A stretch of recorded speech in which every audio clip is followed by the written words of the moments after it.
Selamat pagi, perkenalkan saya Dr. Arsya. Kali ini akan melakukan keterampilan medis, anamnesis, dan pemeriksaan fisik pada bayi.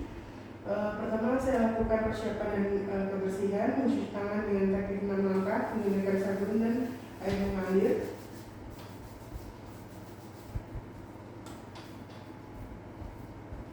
Lalu menggunakan tisu untuk mengeringkan. Kemudian melakukan salam senyum dan perkenalan diri dan menjauhi keakraban. Selamat pagi, Bu.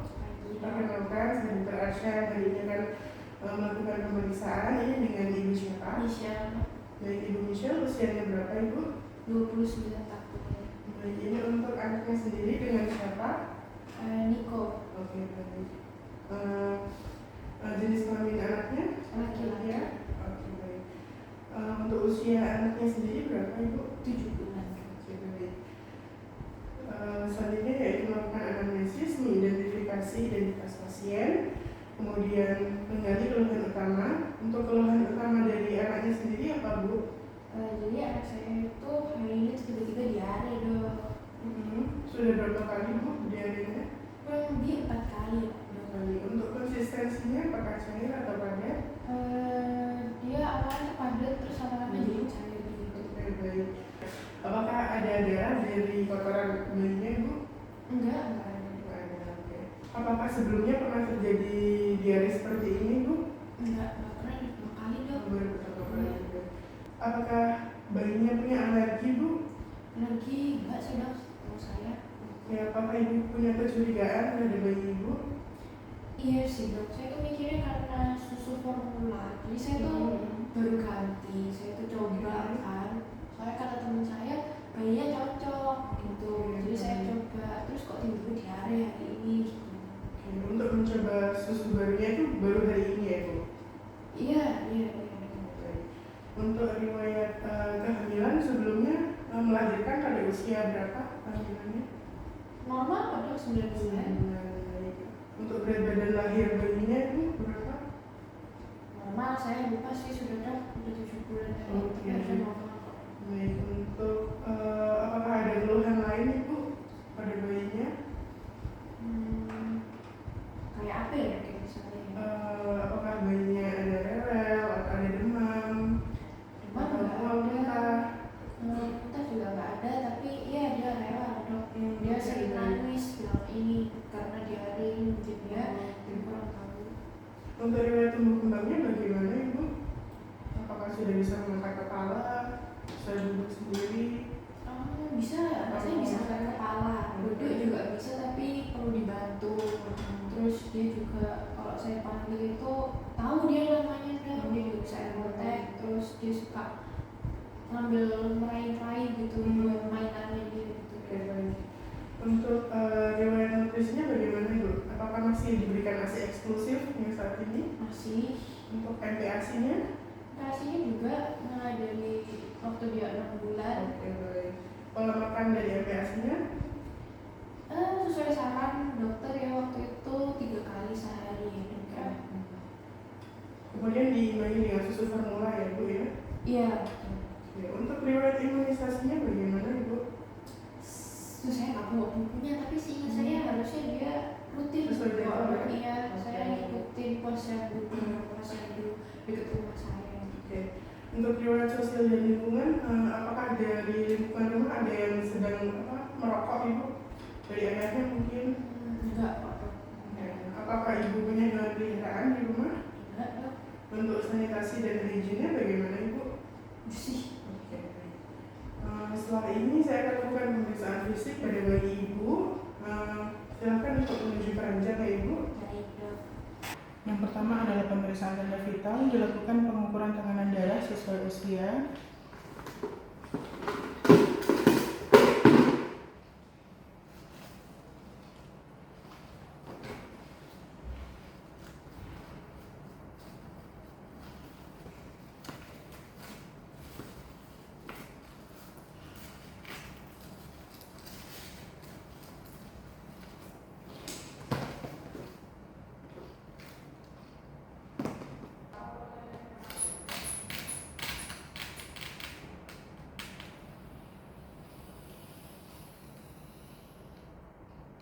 Untuk tekanan darah bayi normal yaitu 120/90.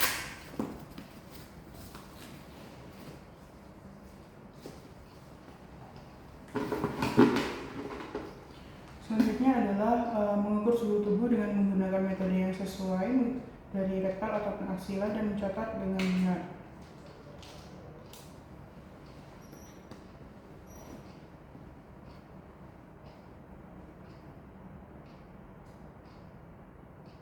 Suhu bayi 37 derajat Celcius. Selanjutnya adalah mengukur frekuensi denyut jantung dengan tepat menggunakan stetoskop selama 1 menit.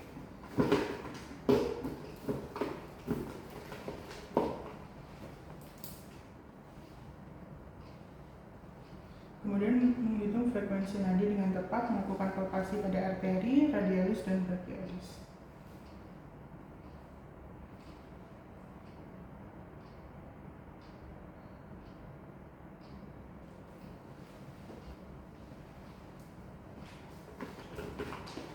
Kemudian menghitung frekuensi nafas bayi dan menilai pada pola pernafasannya apakah normal, kemudian terdapat apnea ataupun retraksi.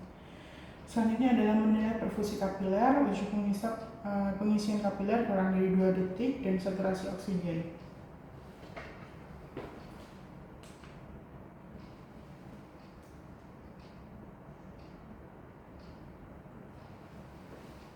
Selanjutnya adalah pemeriksaan head to toe. Perhatikan wajah harus tampak simetris, kemudian terkadang wajah bayi itu bisa terlihat asimetris. Hal ini diakibatkan karena posisi bayi di intrauterin. Kemudian perhatikan kelainan pada wajah yang khas seperti Down syndrome. Selanjutnya adalah pemeriksaan kulit.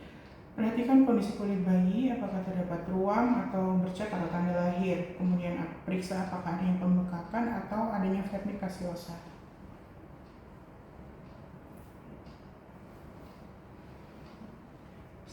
Selanjutnya adalah pemeriksaan kepala. Perhatikan adanya kelainan kongenital seperti anencefali, yaitu tidak terbentuknya batok kepala, kemudian mikrosefali, hidrosefali, dan sebagainya. Kemudian periksa apakah adanya trauma kelahiran, misalnya kaput subsodinium, kemudian sefalhematoma, perdarahan atau fraktur tulang tengkorak, dan riwayat partus yang lama atau dengan tindakan. Kemudian perhatikan bentuk dari ukuran fontanel atau ubun-ubun, sutura, molding, dan kaput subsodinium. Selanjutnya yaitu memeriksa mata. Perhatikan periksa jumlah dan posisi dan letak kedua mata, kemudian refleks cahaya, tanda infeksi, kemudian periksa adanya strabismus yaitu koordinasi mata yang belum sempurna, periksa adanya katarak pada bayi yang ditandai dengan pupil yang berwarna putih, serta periksa adanya sekret pada mata, konjungtivitis oleh kuman pneumococcus. Selanjutnya memeriksa telinga. Perhatikan posisi, bentuk, apakah ada sekret, kemudian refleks dari suara dan sinus preaurikular. Periksa dan pastikan jumlahnya, bentuk dan posisi, lalu perhatikan adanya sekret, refleks suara, dan sinus preaurikular. Selanjutnya memeriksa hidung. Bayi harus bernafas dengan hidung. Jika melakukan nafas melalui mulut, harus diperhatikan kemungkinan adanya obstruksi jalan nafas karena atresia atau kelainan bilateral, yaitu kelainan kongenital karena tertutupnya satu atau kedua posterior tulang hidung. Kemudian perhatikan apakah adanya fraktur pada tulang hidung. Kemudian periksa adanya sekret yang terkadang berdarah. Hal ini kemungkinan adanya sifilis kongenital. Selanjutnya periksa juga apakah adanya pernafasan dari cuping hidung. Jika cuping hidungnya mengembang, menunjukkan adanya gangguan dari pernafasan. Selanjutnya adalah pemeriksaan mulut. Perhatikan mulut bayi. Bibir harus berbentuk dan simetris. Kemudian perhatikan adanya labioskisis, kemudian adanya labipalatoskisis. Lalu perhatikan adanya bercak putih pada gusi atau palatum, dan perhatikan refleks dari hisap apakah ada makroglossia pada lidah. Selanjutnya adalah pemeriksaan dada. Yang pertama dilakukan inspeksi untuk memeriksa kesimetrisan gerakan dari dada saat bernafas, lalu frekuensi dan pola nafas, serta penggunaan otot alat bantu nafas, dan periksa adanya pulsasi prekondial pada dinding dada. Pernafasan normal pada bayi yaitu 40 hingga 60 kali per menit. Selanjutnya adalah perkusi. Lakukan perkusi pada seluruh lapangan paru, normalnya akan menghasilkan suara resonan atau sonar.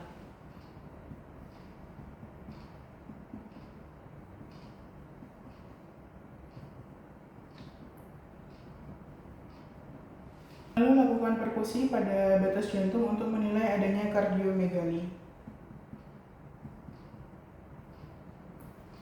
Selanjutnya adalah pemeriksaan palpasi. Lakukan palpasi pada dinding dada, kemudian nilai kesimetrisan ekspansi paru, mendeteksi phrenitus taktil atau nyeri pada dinding dada.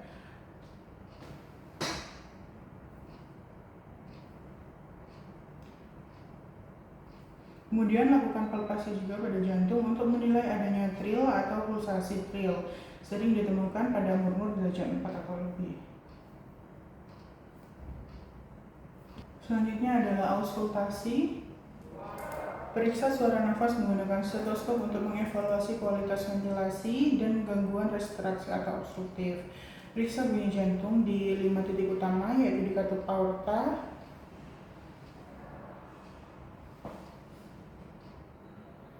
kemudian di katup pulmonal, kemudian di katup tricuspid, kemudian di katup mitral.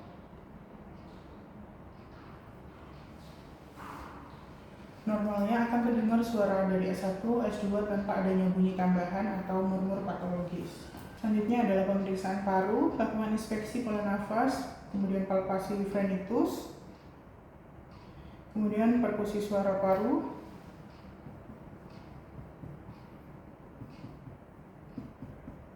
dan yang terakhir auskultasi dari wheezing atau breathless.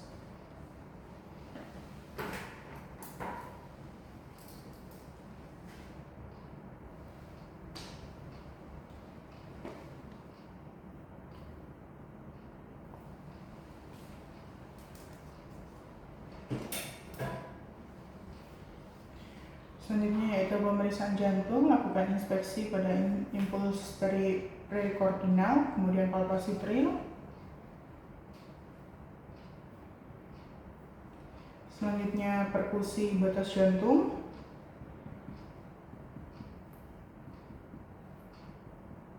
Dan yang terakhir auskultasi dari murmur.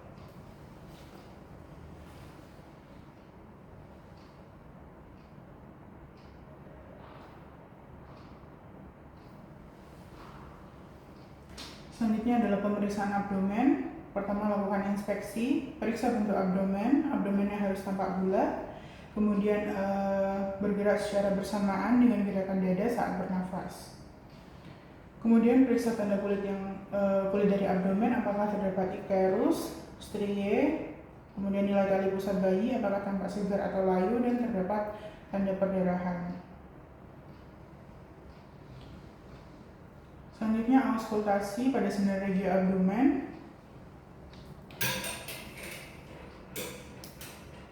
Auskultasi untuk periksa bising usus pada abdomen, kemudian nilai adanya bruit vaskular pada aorta abdominalis.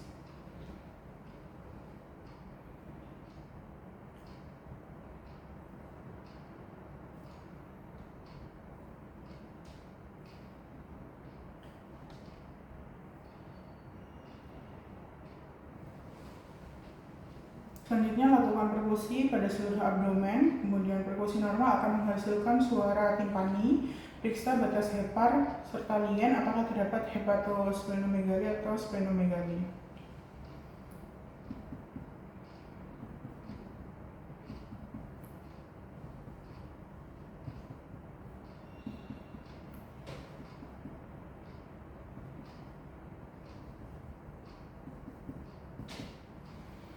Selanjutnya yaitu lakukan palpasi pada dinding otot abdomen, palpasi superficial untuk menilai tonus otot dinding perut atau adanya hernia.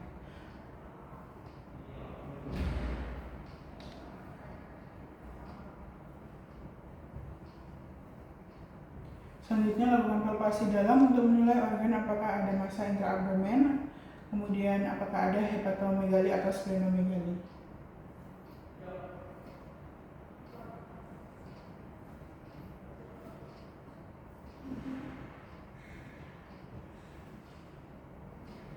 Kemudian memeriksa genitalia eksterna untuk laki-laki, apakah terdapat testis yang turun, hidrofil atau hipospadia, dan perempuan perhatikan labia mayora dan klitoromegali. Pada bayi laki-laki, panjang penis normal yaitu 3 hingga 4 cm, lebarnya 1 hingga 1,3 cm. Gunakan kasar steril untuk memeriksa posisi lubang uretra. Prepucium tidak boleh ditarik karena akan menyebabkan hemosis.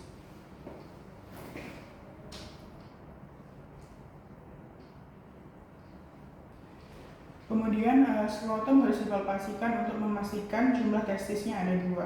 Kemudian untuk bayi perempuan, buka labia mayora yang menutupi labia minora, kemudian lubang uretranya terpisah dengan lubang vagina.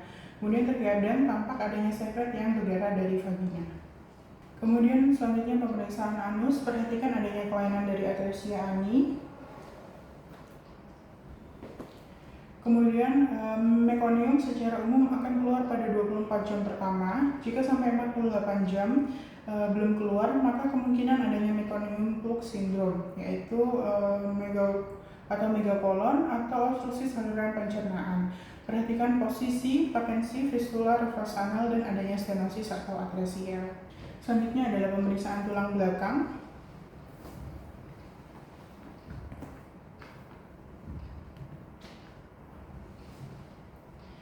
Pemeriksaan tulang belakang, perhatikan kelengkungan, spina bifida, lipoma, atau lesung sakral tanda neurologis.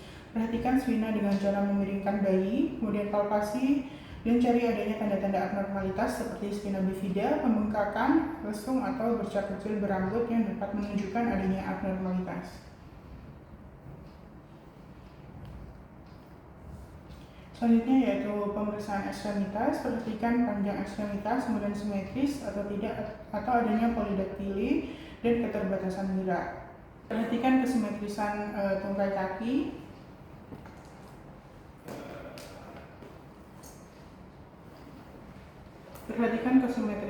kaki. Kemudian periksa panjang kedua kaki dengan meluruskan keduanya dan bandingkan. Kemudian kedua tungkai harus dapat bergerak bebas, sekurangnya gerakan berkaitan dengan adanya trauma, misalnya fraktur, kerusakan neurologis. Kemudian perhatikan pada kaki apakah terdapat polidaktili, sidaktili pada jari kaki. Selanjutnya yaitu pelaporan dan edukasi, mencatat hasil anamnesis dan pemeriksaan fisik dengan sistematis dan detail. Kemudian menjelaskan hasil pemeriksaan kepada orang tua dengan bahasa yang jelas dan edukatif. Laporan dan edukasi, mencatat hasil anamnesis dan pemeriksaan fisik dengan sistematis dan detail, lalu menjelaskan hasil pemeriksaan kepada orang tua. Baik ibu, untuk hasil pemeriksaan keseluruhan, baik ibu tadi memang terdapat bunyi pada daerah perutnya karena mungkin sedang diare. Kemudian untuk secara keseluruhan kaki semuanya normal, hanya saja diarenya mungkin karena ada perubahan dari pola minum susu formulanya tadi. Kemudian nanti akan diberikan obat untuk diarenya dan aralin. Kemudian memberikan edukasi terkait perawatan. Nanti saya sarankan ibu apabila anaknya masih diare, untuk susu formulanya bisa dihentikan terlebih dahulu ya ibu ya, sampai diarenya selesai.